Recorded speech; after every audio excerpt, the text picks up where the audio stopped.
Écho du futur, le podcast qui explore les imaginaires de la science-fiction. En partenariat avec Monde Numérique et Spaceable, l'observatoire de prospective spatiale du CNES. Produit en 1972, le film Silent Running de Douglas Trumbull décrit une mise en œuvre opérationnelle de ce qu'on pourrait appeler une industrie dans l'espace. Il s'agit ici de sylviculture ou d'arboriculture faite dans des dômes attachés de part et d'autre de grands vaisseaux spatiaux stationnés en orbite de Saturne. Là, toutes sortes de plantes poussent. Au milieu d'elles, des animaux s'épanouissent. Hélas, dès les premiers instants du film, on apprend que ces installations spatiales qui contiennent les derniers vestiges de la vie végétale terrestre sont condamnées à être détruites à cause de considérations politiques ou de spéculations économiques. À partir de là, Silent Running peut être regardé au moyen de 3 filtres. On peut observer les dômes écologiques et les vaisseaux qui les portent d'un point de vue technique. On peut s'interroger sur la dimension économique et industrielle sous-jacente au récit. Enfin, on peut se pencher sur l'aspect militant jusqu'à l'écoterrorisme que porte le film, notamment au travers du personnage principal, le botaniste de bord joué par Bruce Dern. Commençons par l'aspect technique. Dans l'espace, le principal obstacle à une présence effective et pérenne des humains dans cet environnement des plus hostiles est le maintien des conditions nécessaires et suffisantes à la vie. En parodiant une publicité pour une eau minérale gazeuse célèbre, les conditions pourraient être ainsi résumées: de l'eau, de l'air, un sol, un ciel, la vie. Les 2 premiers éléments, l'eau et l'air, sont évidents. Il s'agit d'assurer aux humains dans l'espace les moyens de leur subsistance organique. Cela implique tout de même une belle ingénierie, tout comme une chaîne logistique efficace parce que c'est bien connu, on ne vit pas que d'amour et d'eau fraîche. Mais admettons que ces 2 premières conditions soient assurées.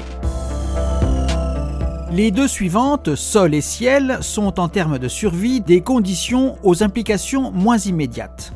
Elles sont liées au maintien d'une bonne santé pour les humains et les formes de vie qui pourraient les accompagner dans l'espace. Alors, quand on parle de sol et de ciel, il faut bien sûr entendre gravité et protection radiologique. Fonction remplie sur Terre par sa masse pour la gravité et la protection contre les radiations en provenance de l'espace et du Soleil étant assurée par son atmosphère jusqu'à la magnétosphère. Or, c'est bien à propos de ces 2 notions que le film étonne. Au visionnage du film, ces 2 conditions ne semblent pas vraiment avoir été prises en compte. En effet, les dômes qui abritent les différents écosystèmes terrestres ressemblent à des cloches à fromage accrochées le long de l'axe d'immenses vaisseaux spatiaux. On s'interroge alors, d'où vient la gravité? Est-elle obtenue grâce à une technologie inconnue à ce jour? Et comment ces habitats sont protégés des radiations spatiales? En effet, les verrières des dômes ne semblent guère épaisses, donc mystère. Pour mémoire, Silent Running est sorti 4 ans après 2001 l'Odyssée de l'espace, le film réalisé par Stanley Kubrick sur le scénario de Arthur C. Clarke. Ainsi, dès 1968, le grand public était le spectateur de visions plutôt cohérentes de structures aptes à accueillir les humains dans l'espace. Il s'agissait de la Station Spatiale 5, dotée de ses 2 anneaux jumeaux et reliés par un moyeu commun, et du vaisseau Discovery, doté d'un petit anneau gravitationnel. Ces 2 constructions offraient ainsi aux humains des conditions gravitationnelles pouvant être jugées satisfaisantes. La protection radiologique étant sûrement intégrée aux parois économes en baie vitrée. On voit pourquoi on peut s'étonner de la configuration des vaisseaux présentés dans Silent Running, mais soit. Considérons alors le film comme une fable et regardons-le avec cette fois-ci une perspective plus économique avec le filtre de l'industrie dans l'espace.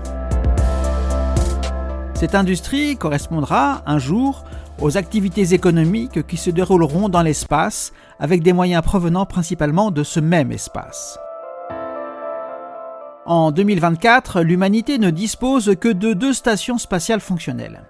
L'ISS, la Station spatiale internationale vieillissante, et la CSS, la toute récente et discrète station spatiale chinoise. Là-haut, à ne considérer que l'ISS, dont on connaît les mensurations, les activités humaines disposent de l'équivalent de 400 mètres cubes habitables, accrochés à des structures qui s'étendent sur environ 8000 mètres carrés. Au regard de la variété des activités industrielles existantes sur Terre, on demeure aujourd'hui loin, très loin de la moindre dimension soi-disant industrielle des activités humaines dans l'espace.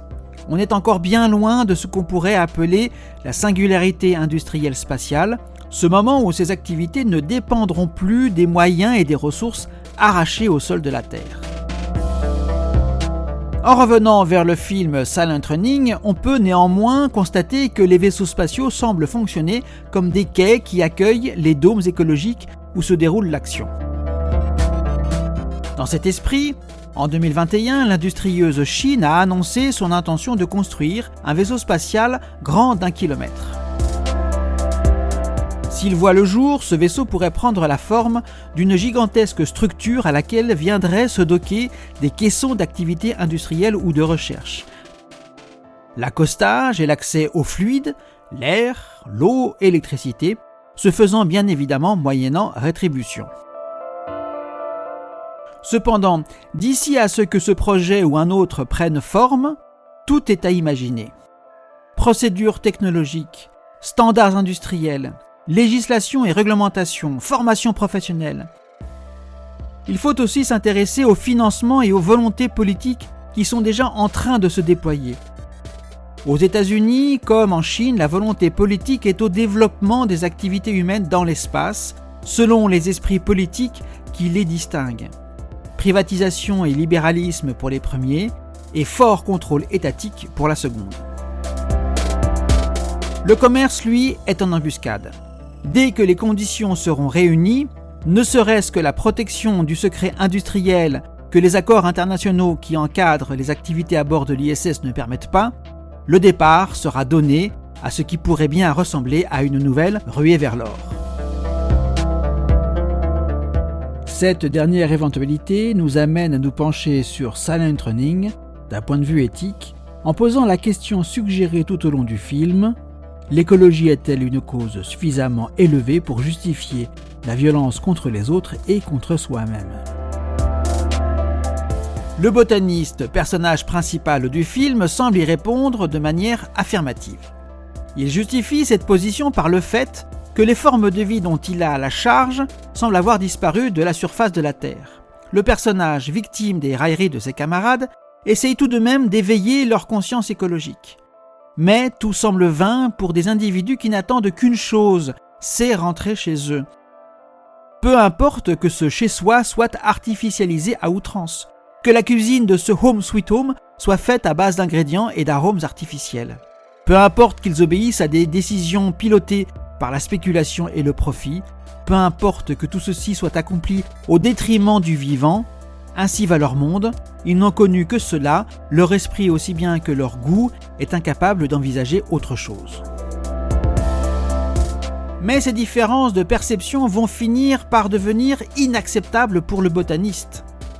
Alors, entre homicide involontaire sous l'emprise de la colère et meurtre au premier degré contre ses coéquipiers avec une arme nucléaire, on assiste à l'enchaînement des événements qui aboutissent à la propre fin de cet idéaliste.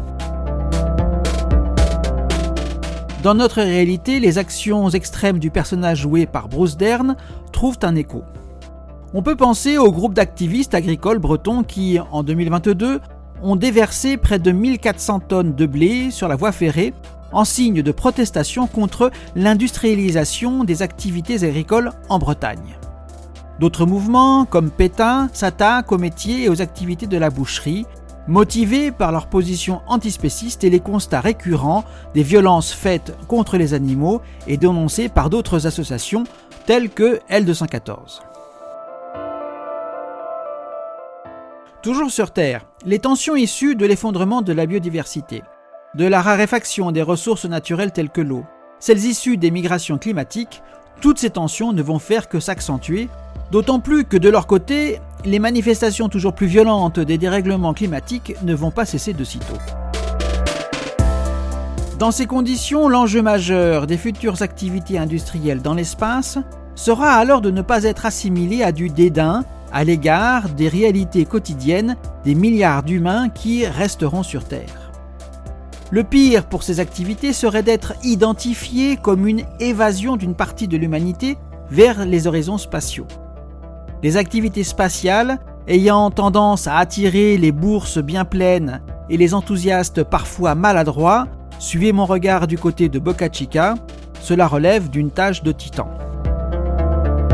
Pourtant, entre privatisation à l'américaine et mainmise gouvernementale à la chinoise, n'y aurait-il pas une troisième voie à imaginer pour les activités humaines dans l'espace ? L'Europe est la candidate idéale pour cette construction industrielle éthique. Mais saura-t-elle déployer la volonté politique et les moyens financiers et industriels nécessaires à cet accomplissement ? L'avenir nous le dira. Et rendez-vous avant la fin de l'Anthropocène pour un nouveau podcast d'Écho du futur. Une production de futurhebdo.fr et du comptoir prospectiviste.